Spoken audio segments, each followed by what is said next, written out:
Puji Tuhan, senang banget kalau kita boleh kembali ada bersama-sama di tempat ini untuk memuji Tuhan. Nah, sekarang kita akan sama-sama belajar tentang firman.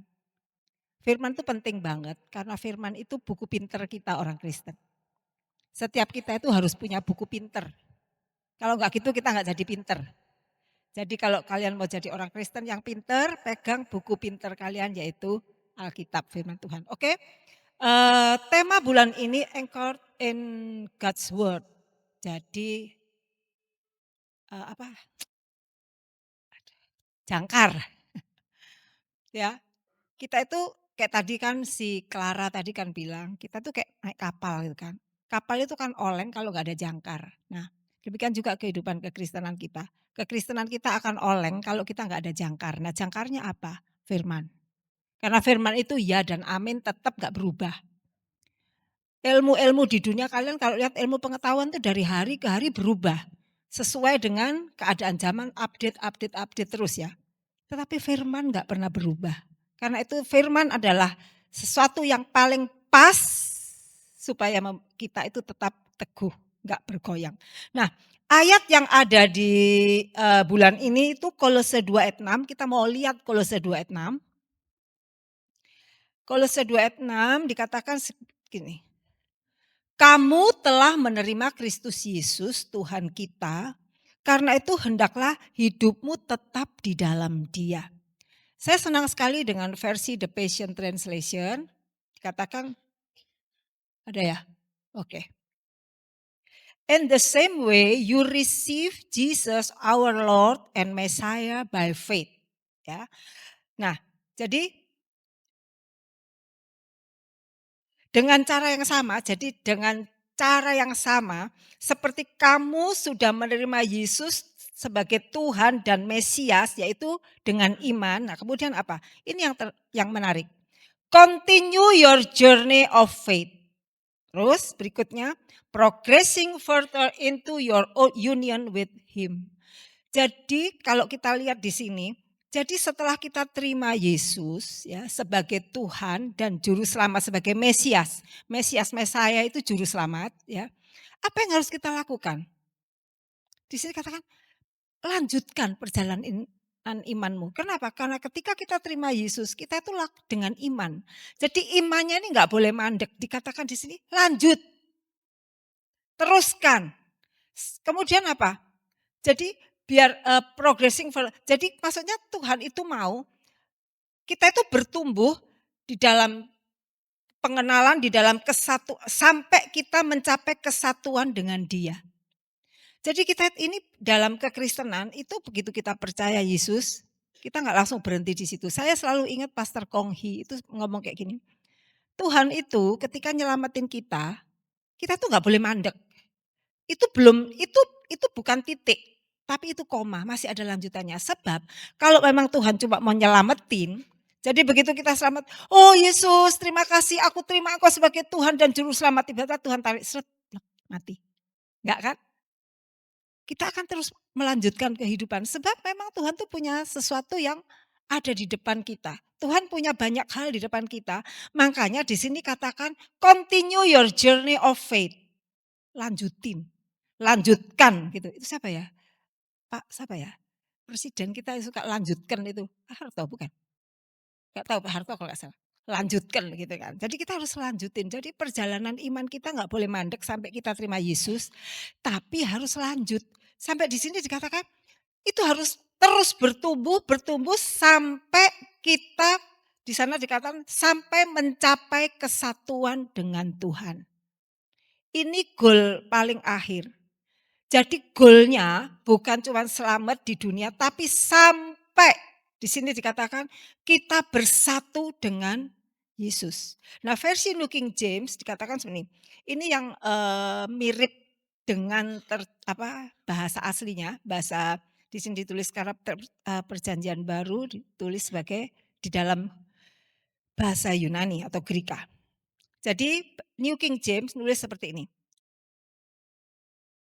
As you therefore have received Christ Jesus the Lord, so walk in Him. Ini akan jadi tema khotbah saya. Walk in Him. Katakan walk in Him. Yes. Jalan di dalam Tuhan. Ini yang dikatakan continue. Kita lanjutkan perjalanan kita. Perjalanan yang kayak apa? Perjalanan di dalam Tuhan. Kenapa? Karena kita sudah milih Yesus sebagai Tuhan kita. Jadi kita harus jalan di dalam. Jadi arti in Him ini lebih dalam daripada with Him. Kalau with Him itu kayak jalan samping jalan ya jajaran. Tapi in Him kita benar-benar masuk di dalamnya. Dan itu membuat kita kuat berjalan.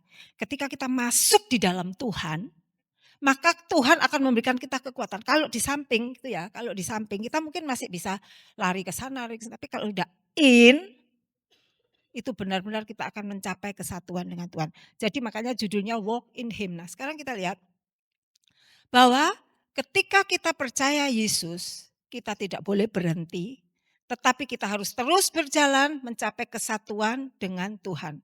Nah, untuk mencapai kesatuan dengan Tuhan ini berarti kita harus ada dan jalan di dalam Dia. Dan ini adalah satu perjalanan iman yang gak bisa kita lakukan sendiri. Gak ada orang bisa jalani kehidupan atau iman kekristenan itu sendiri. Karena kita masih terdiri dari daging. Coba kalian sampingmu kalian pegang. Kroso enggak dia? Ada orangnya enggak sampingmu? Coba sih pegang-pegang. Terasa ya? Apa ada yang roh di sini? Enggak ada toh, enggak ada yang roh toh. Semua masih daging. Lah daging ini kadang lebih kuat daripada keinginan roh kita. Makanya supaya kita bisa progres, maksudnya bisa bertumbuh semakin hari semakin bersatu menjadi kesatuan dengan Yesus, kita butuh Tuhan. Kita nggak bisa sendiri gitu ya. Makanya firman Tuhan bilang walk in Him. Ya, jadi kita perlu Tuhan untuk menuntun dan mengarahkan kita. Kenapa kok orang Kristen tuh dibayangkan seperti domba? Domba itu binatang polos, istilah tuh agak dungu, gak pinter. Jadi dia tuh gak ngerti itu bahaya apa enggak, jangan terabas aja. Manusia tuh kayak gitu. Kita tuh kayak gitu. Makanya dikatakan seperti domba tersesat lagi. Wes domba tersesat, enggak domba yang awas tapi domba tersesat. Jadi banyak hal yang mendistract, banyak hal yang mengalihkan pandangan kita untuk kita berpaling dari Tuhan. Makanya kita tuh perlu walk in Him. Supaya apa? Supaya Tuhan akan nuntun kita, mengarahkan kita ke jalan yang benar. Elohimers, dari ayat ini kita tuh tahu hati Tuhan. Tuhan itu pengen kita itu benar-benar ada di dalam Dia. Kayak orang tua. Orang tuamu tuh selalu pengen kamu itu ada di dalam rumah, deket sama Dia, di bawah pengawasan Dia, nggak jauh-jauh dari Dia. Buktinya apa? Kalau kamu pulang kemalaman, pasti ditelepon. Kamu ini di mana? Gak pulang-pulang, gitu kan? Kalau pergi sebentar, jangan jauh-jauh ya, hati-hati. Sebab apa? Orang tua, kita itu pengen kita ada di dalam Dia. Demikian juga Tuhan. Apalagi Bapak kita tuh Bapak yang luar biasa, yang penuh kasih. Dia nggak mau kita itu hilang. Dia nggak mau kita itu jauh. Dia mau kita dekat-dekat dengan Dia sampai boleh dikatakan nyatu dengan Dia. Itu tujuan akhir kita. Ya. Jadi kita menyatu dengan Dia. Kenapa kok kita harus nyatu sama Dia? Kenapa kok kita harus tinggal jalan di dalam Tuhan? Karena ketika kita tinggal di dalam Tuhan, kita akan bertumbuh.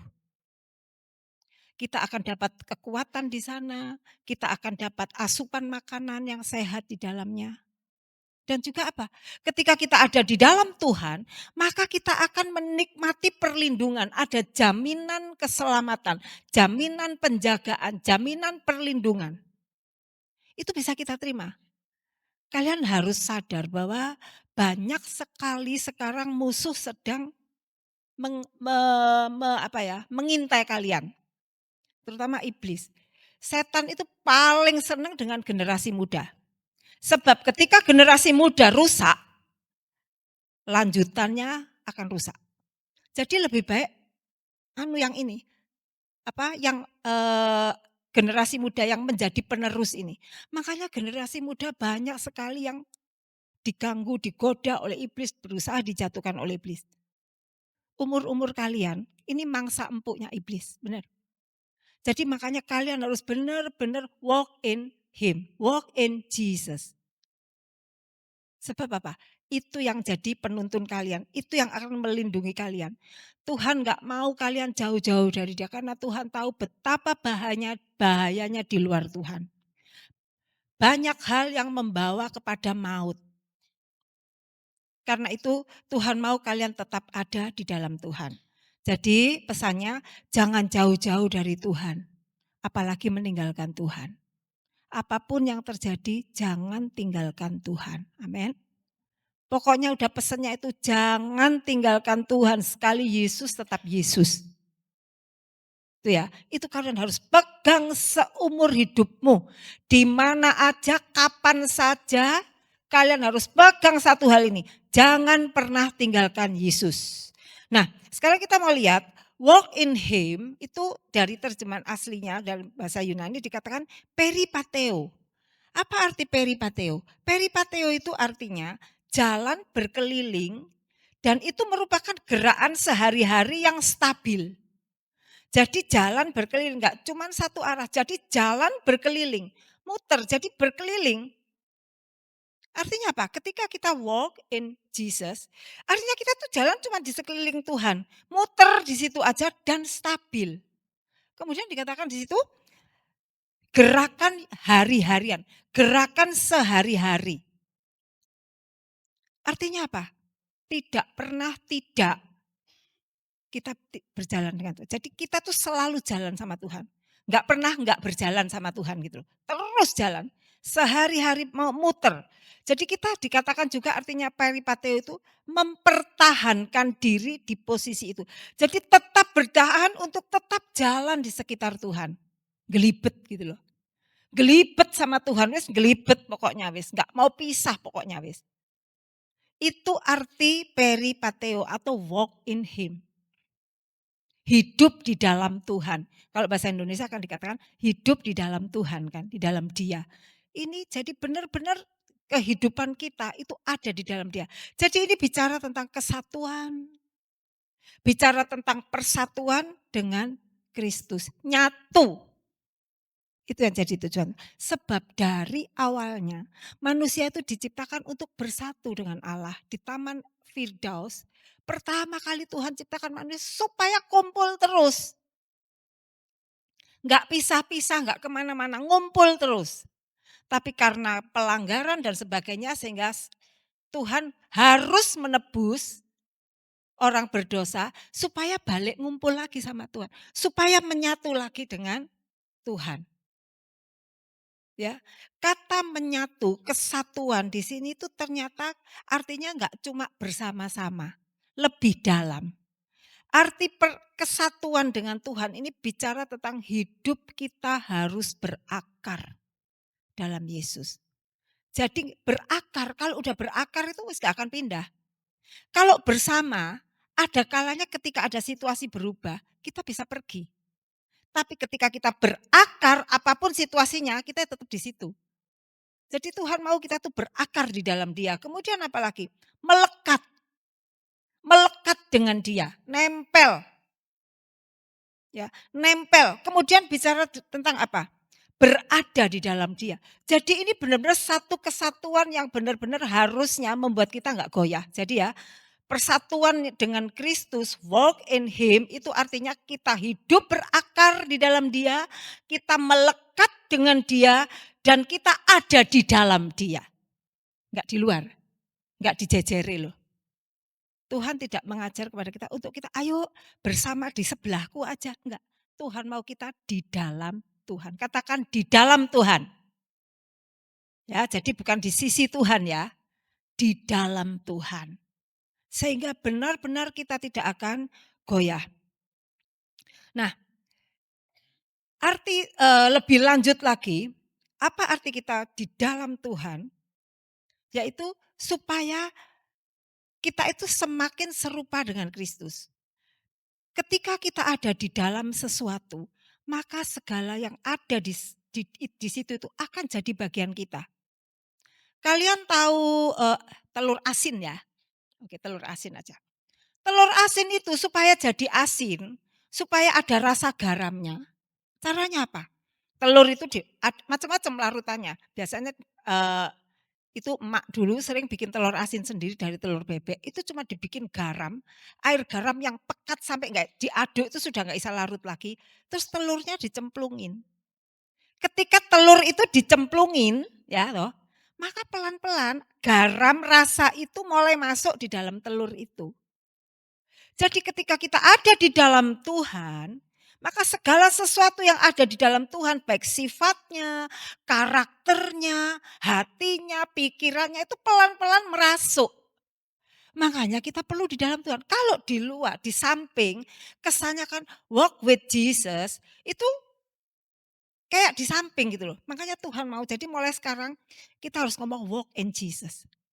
Jangan walk with Jesus, karena with itu bisa pergi.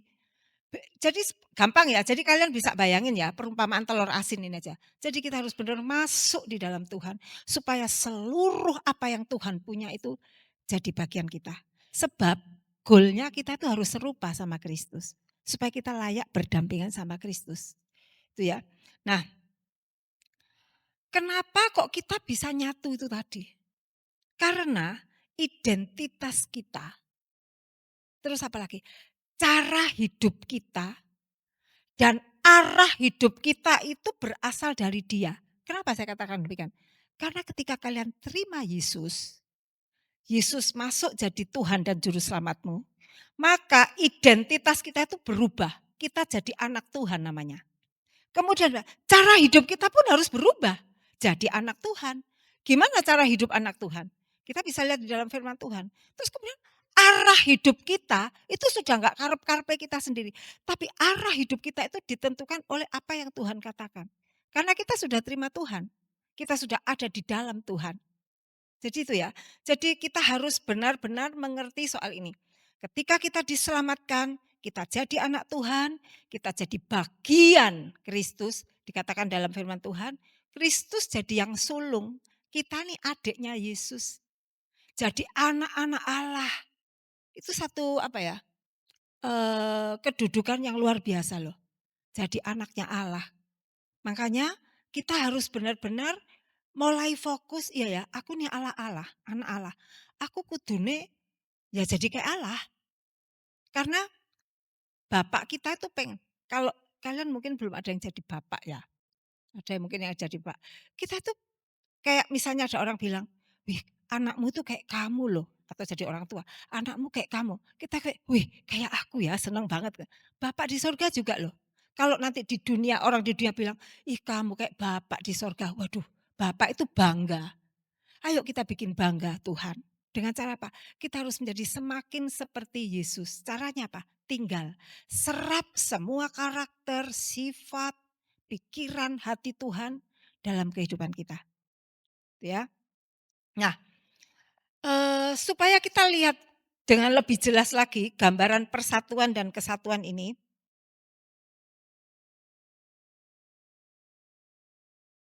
yuk kita lihat di dalam Yohanes 15 ayat 4 sampai 5.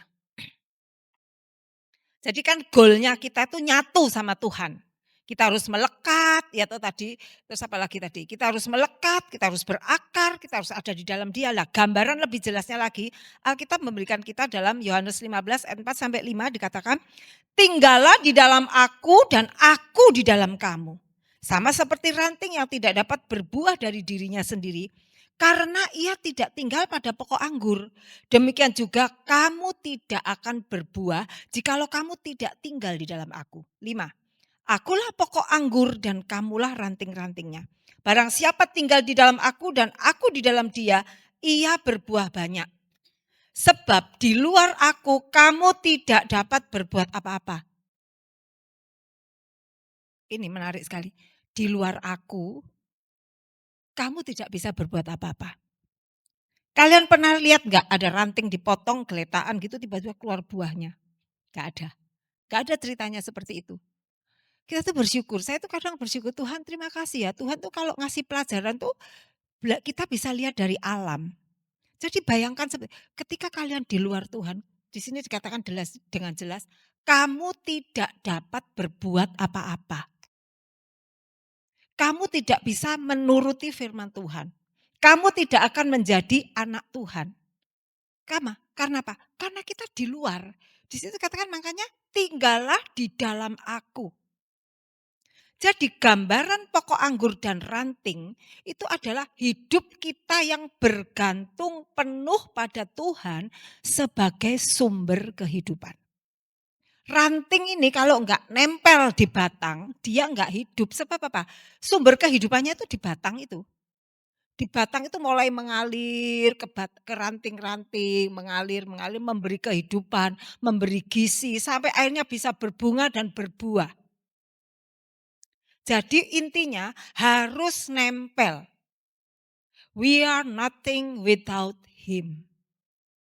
Kita ini bukan apa-apa loh tanpa Tuhan, benar. Kita bukan apa-apa. Bersama dengan Tuhan, kita akan maju, kita akan menang, kita akan mengalami hal-hal yang luar biasa. Bersama Tuhan. Makanya kita harus tinggal di dalam Tuhan. Nah, arti kedekatan di sini bukan cuma sekedar dekat. Nempel di sini ini bukan cuma sekedar ya nempel, kan bisa aja sekarang kayak gini. Oh, nempel. Lah, ini tak kasih selotip nempel. Nempel, tapi bukan seperti itu. Nempel di sini ini benar-benar masuk jadi bagian, menyatu. Jadi bukan nempel ditempel dengan sesuatu, tapi benar-benar sudah jadi bagian, udah nggak kelihatan, sama. Jadi itu. Jadi Tuhan mau kita benar-benar tidak terpisah dari Tuhan. Hidup kita harus berasal dari Dia, sumber kehidupan kita harus dari Tuhan. Karena di sana memang kehidupan dari batang ke ranting. Dan dikatakan di sini Tuhan bilang, aku pokok anggur, kamu rantingnya. Kamu nih ranting. Jadi kalau ranting pisah dari pokok ya nggak bisa apa-apa ya betul udah. Secara natur aja seperti itu. Ya. Jadi jangan pernah tinggalkan Tuhan. Kita harus selalu dekat dengan Tuhan. Nah, kemudian kita mau lihat lebih jauh apa yang Tuhan maksud dengan berjalan di dalam Tuhan. Jalan di dalam Tuhan itu kayak apa sih? Jalan di dalam Tuhan itu lebih dalam lagi Galatia 5 ayat 16. Saya mau giring kalian ya. Kita harus dekat katanya. Oke, kita harus tinggal dalam Tuhan. Oke, tinggal dalam Tuhan itu seperti pokok anggur nempel, dapat sumber segalanya dari Dia. Kemudian sekarang kita mau lihat lebih jauh lagi. Tinggal di dalam Tuhan atau berjalan di dalam Tuhan itu seperti apa? Galatia 5:16. Maksudku adalah ialah hiduplah oleh roh, maka kamu tidak akan menuruti keinginan daging. Kata hiduplah di sini tadi tuh di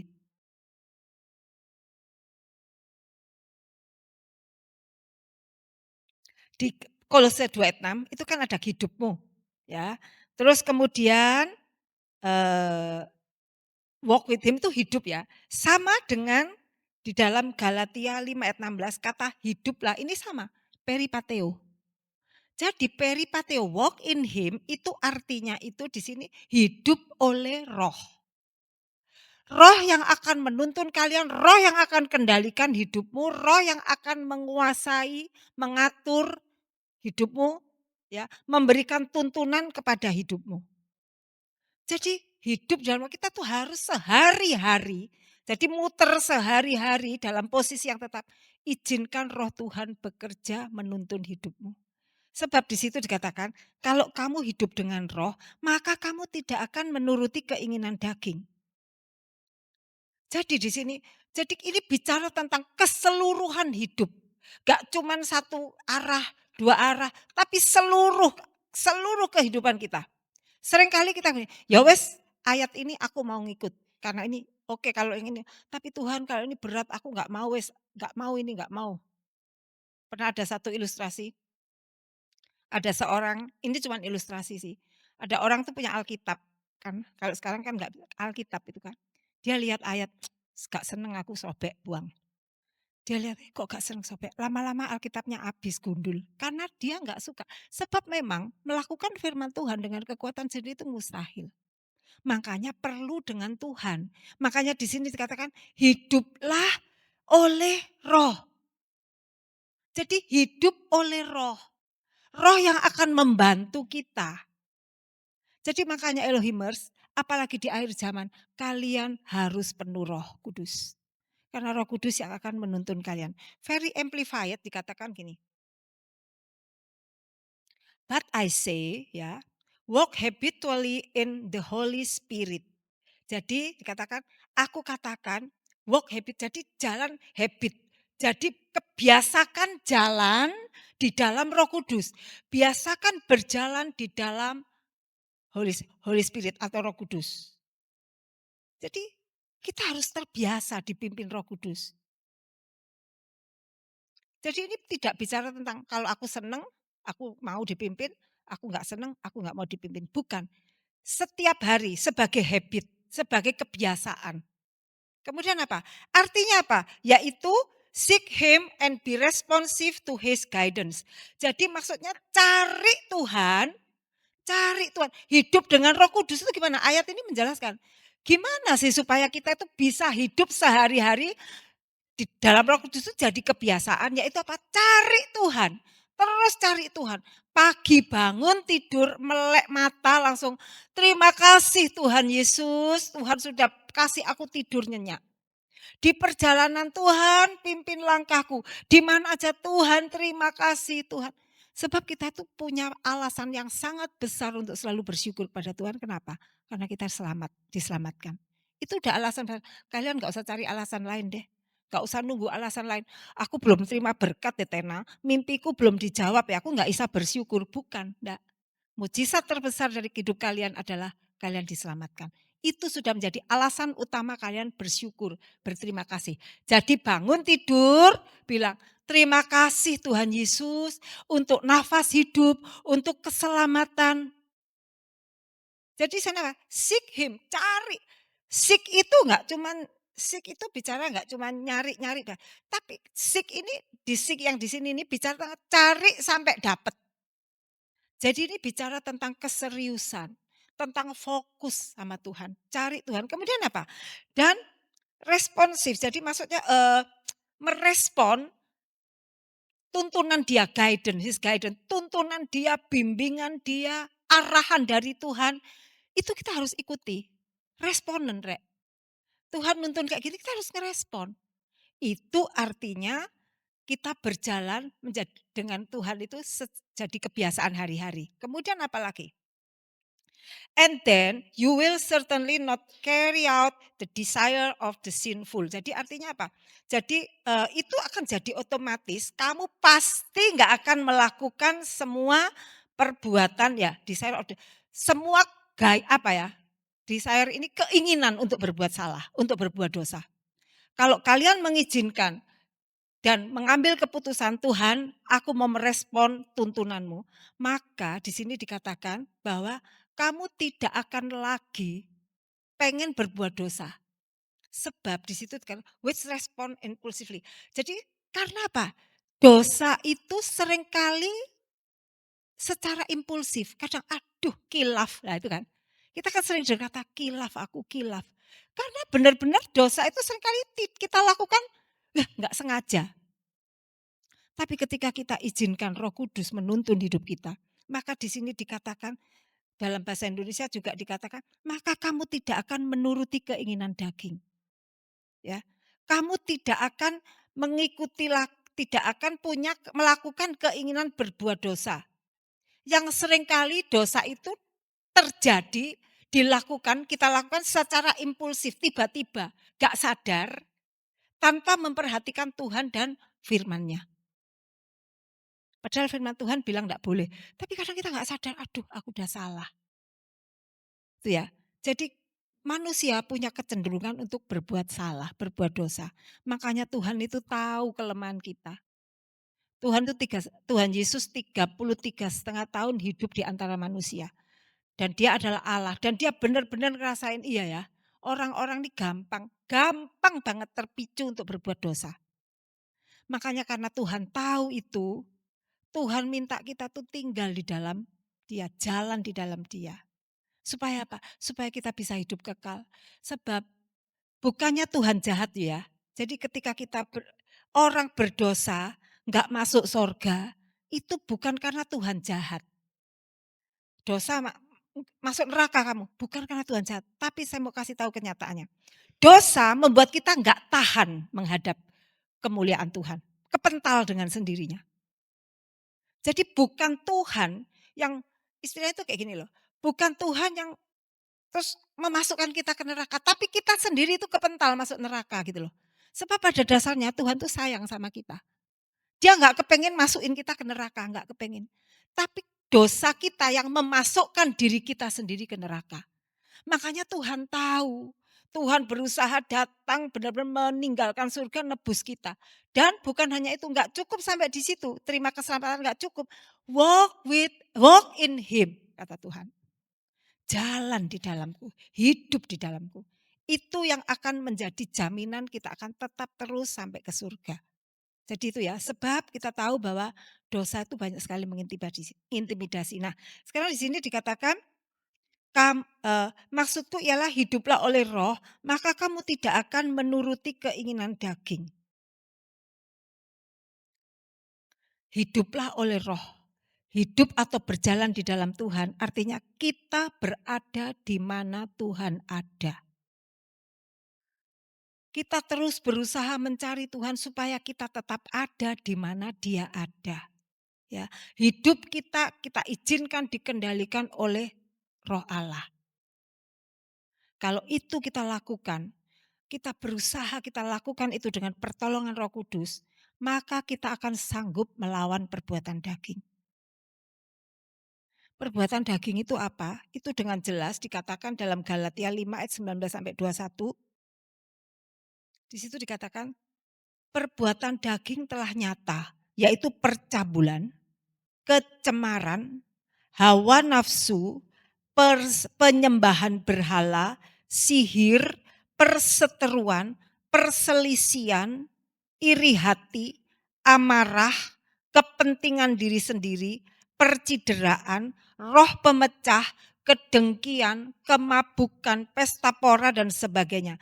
Terhadap semuanya itu kuperingatkan kamu seperti yang telah kubuat dahulu, bahwa barang siapa melakukan hal-hal yang demikian, ia tidak akan mendapat bagian dalam kerajaan Allah.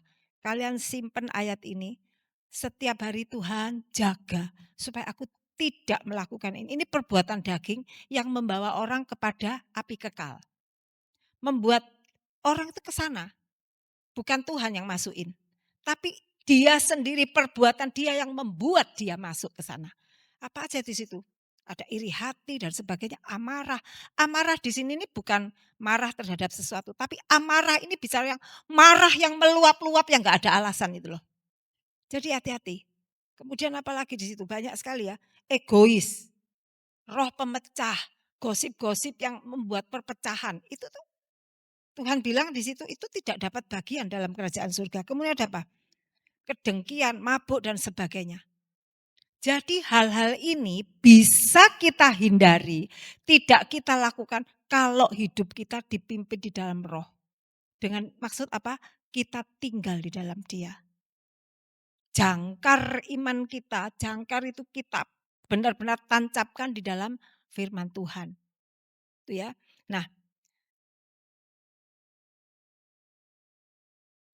Nah sekarang kita udah tahu bahwa Tuhan nggak mau kita menuruti keinginan daging. Jadi apa yang harus kita lakukan sekarang? Jadi hal penting apa yang harus kita lakukan sekarang, Efesus 5 ayat 8 sampai 11. Di sana ditulis seperti ini, memang dahulu kamu adalah kegelapan. Tapi sekarang kamu adalah terang di dalam Tuhan. Sebab itu hiduplah sebagai anak-anak terang.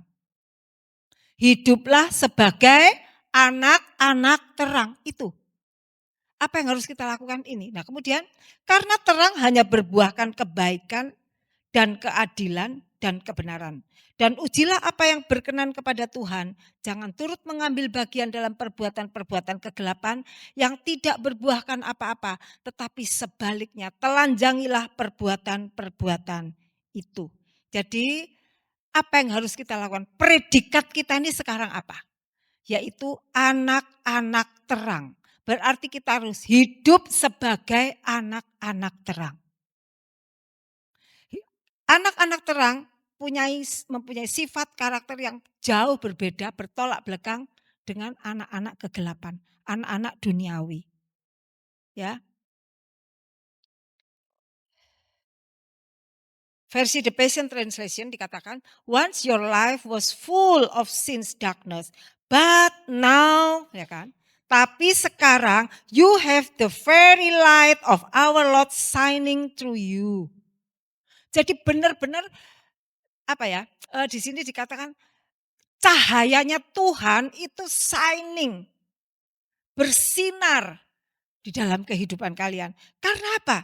Because of your union with him. Karena kesatuan kita.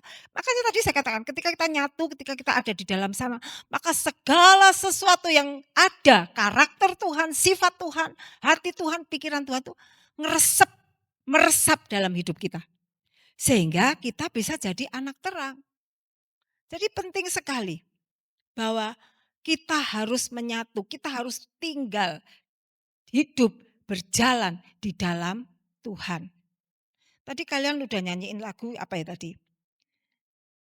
Tak mau aku hidup dari dunia ini lagi. Aku tidak ingin kompromi. Ini deklarasi loh. Kalian nggak sadar. Saya sampai waktu dengar lagu ini, ya ampun pas banget sama firman Tuhan hari ini. Ini deklarasi kalian hari ini. Aku tak mau ku hidup dari dunia ini lagi. Aku tidak ingin kompromi, tak ingin lakukan hal yang dukakan hatimu lagi. Tak mau ku hidup di luar tutur kata firman-Mu yang telah membebaskanku. Yesus kebenaran-Mu adalah pilihanku. Kalian udah nyanyi tadi. Saya mau kalian itu benar-benar deklarasikan ini dengan iman. Ini adalah komitmen kalian. Dikatakan sana, kebenaran Yesus itu pilihanku. Dikatakan, aku gak mau hidup dari dunia lagi. Tapi aku mau hidup dari Yesus. Aku mau nikmati, aku mau benar-benar sedot, tarik sumber dari Yesus. Jadi Elohimers, hidup yang kita jalani ini harus di atas dasar firman Tuhan. Anchored in God's word. Apa yang firman Tuhan katakan? Apa firman Tuhan yang datang kepada kalian hari ini? Jalan dalam Tuhan. Lakukan itu. Saya undang semua bangkit berdiri, saya enggak panjangkan firman Tuhan.